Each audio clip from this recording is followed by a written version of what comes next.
옛날 옛적 아름다운 자연경관으로 유명한 대한민국 순창 지역에는 신비로운 대나무 숲이 있었다. 이 대나무 숲은 보통의 숲과는 달리 이상한 힘을 가지고 있었는데 그것은 바로 사람의 마음을 읽고 그들의 운명을 바꿔준다는 것이었다. 순창 마을의 사람들은 이 대나무 숲을 신앙의 대상으로 삼고 때로는 그곳에서 문제 해결책을 찾기도 하였다. 대나무 숲의 중심에는 아주 오래된 대나무 한 그루가 있었는데 그 대나무는 마치 하늘을 향해 뻗어나가는 듯 웅장한 기상을 자랑했다. 사람들은 그 대나무를 천고식님이라 불렀다. 어느 날 마을의 젊고 용감한 청년 윤석이 사랑에 빠지게 되었다. 그의 사랑은 한 여인에게로 향했으니 그녀의 이름은 소미였다. 소미는 같은 마을에 사는 아름답고 지혜로운 여인이었다. 하지만 윤석은 소미에게 자신의 마음을 어떻게 고백해야 할지 몰랐다. 그는 고민 끝에 대나무 숲을 찾아가 도움을 청하기로 결심했다. 윤석은 대나무 숲에 들어서자마자 부드러운 바람이 그의 피부를 스쳐 지나갔다. 그 바람은 천고식님 대나무의 꼭대기에서 불어오는 것이었다. 윤석은 대나무 앞에 조용히 무릎을 꿇고 자신의 고민을 털어놓았다. 천고식님이여, 저의 사랑이 이루어질 수 있도록 도와주세요. 그렇게 말하고 있을 때 숲속에서 조용히 웅얼거리는 소리가 들려왔다. 그것은 마치 대나무가 대답하는 듯한 소리였다. 그날 밤 윤석은 이상한 꿈을 꾸었다. 꿈속에서 그는 대나무 숲을 거닐고 있었고 거기서 소미의 모습을 발견할 수 있었다. 그녀는 윤석에게로 다가와 미소를 지으며 손을 내밀었고 두 사람은 서로의 마음을 확인하며 행복한 순간을 맞이했다. 윤석은 그 꿈을 깨고 나서야 자신의 마음을 확신하게 되었다. 그 후로 윤석은 용기를 내 소미에게 자신의 마음을 전했다. 소미는 윤석의 고백을 듣고 미소를 지으며 대답했다. 사실 나도 너에게 전하고 싶은 마음이 있었다. 두 사람은 운명의 끈으로 연결된 듯 서로의 존재를 확신하게 되었고 마을 사람들의 축복 속에서 결혼하게 되었다. 그리고 그들의 결혼식 날 마을 사람들은 대나무 숲에서 바람이 춤추며 행복한 소리가 퍼져나가는 것을 들을 수 있었다고 전해진다.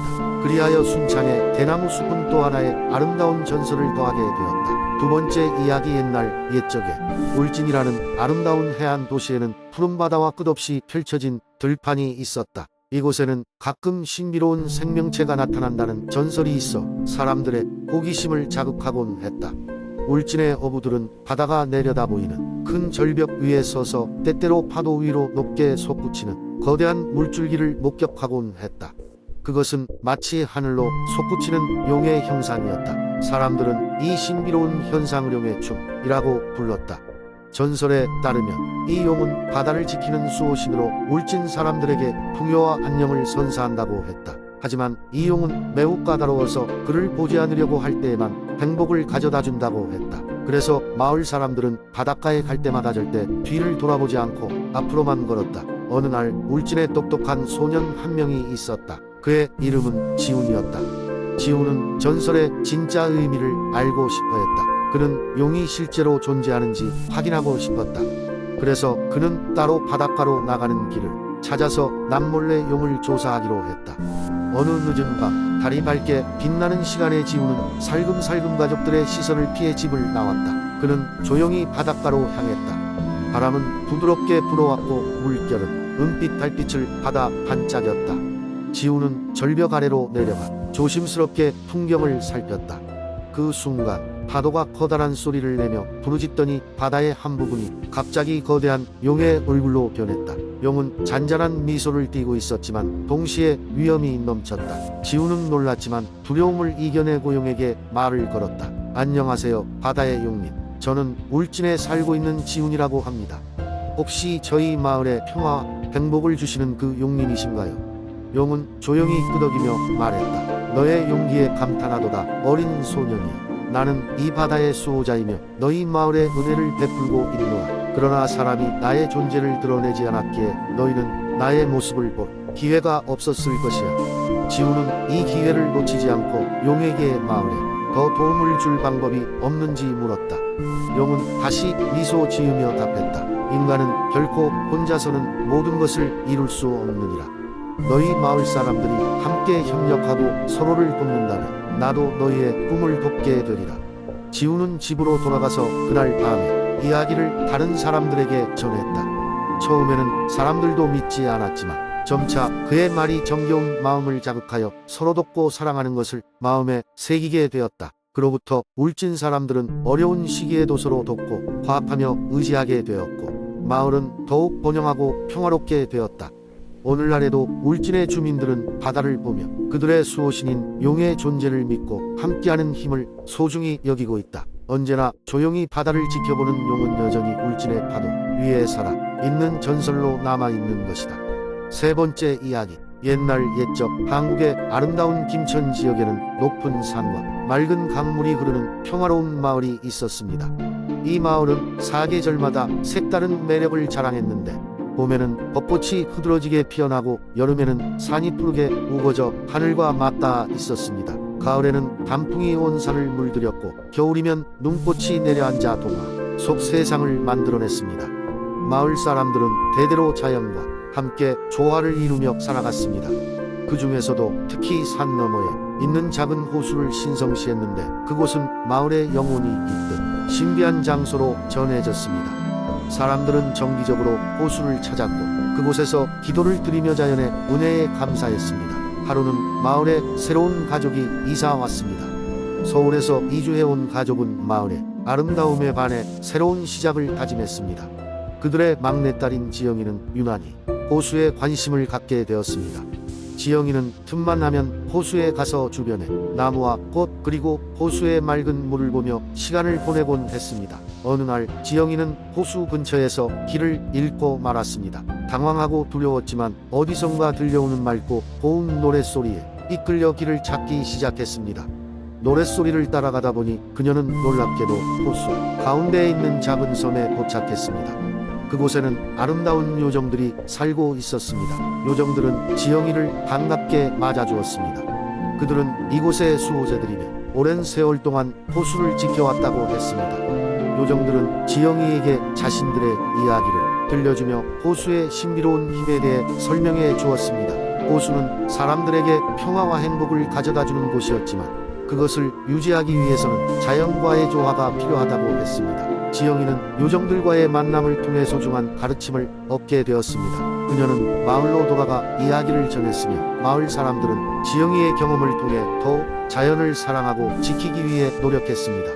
그리고 그날 이후로 김천의 호수는 더욱 신비롭고 아름답게 빛났다고 합니다. 지영이는 자라면서도 종종 호수를 찾아 요정들과 시간을 보냈습니다. 그녀는 호수의 수호자가 되기 위해 매일같이 자연과 조화롭게 살아갔으며 훗날 마을의 큰 어른으로 성장하게 되었습니다.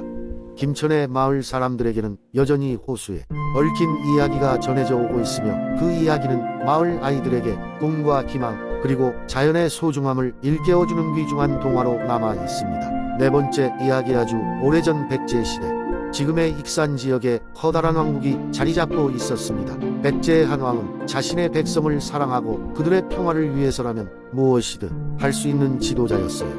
하지만 그의 마음속에는 언제나 한 가지 걱정이 있었습니다.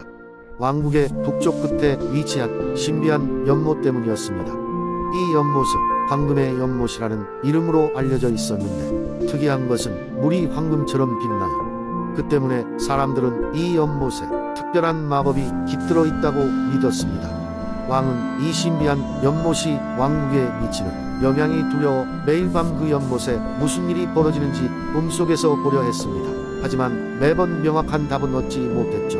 어느 날 밤 꿈속에서 한 노인이 나타났습니다. 그의 눈은 지혜로 가득했으며 그 연못의 비밀을 알고 있는 사람처럼 보였어요. 왕은 노인에게 물었습니다. 당신은 누구이며 왜 여기 있는 것이오? 노인이 부드러운 목소리로 대답했습니다. 나는 이 연못의 수호자입니다. 백제의 위기가 닥치기 전 연못 속으로 황금빛 연꽃이 피어날 것이니 그때가 오면 연못을 돌아보세요.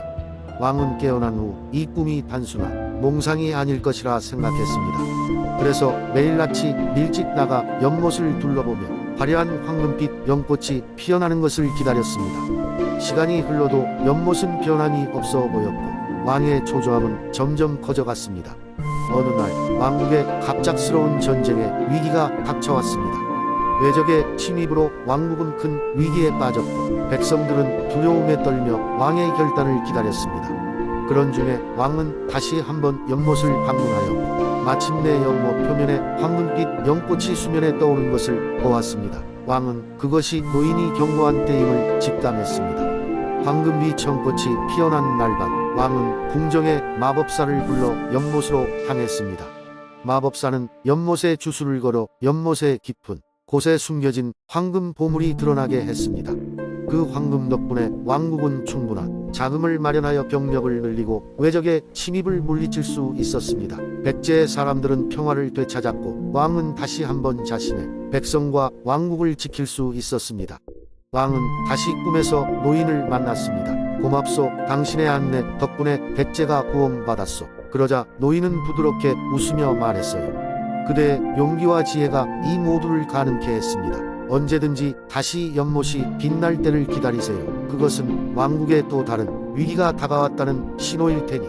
그리고 왕은 항상 그 연못을 주시하며 백제의 다시 위기가 닥칠 때 연못이 주는 신호를 기다렸습니다. 연못의 수호자가 남긴 경고가 왕국에 전해지는 한 백제는 영원히 평화를 지킬 수 있을 것이라 믿으며 말이죠.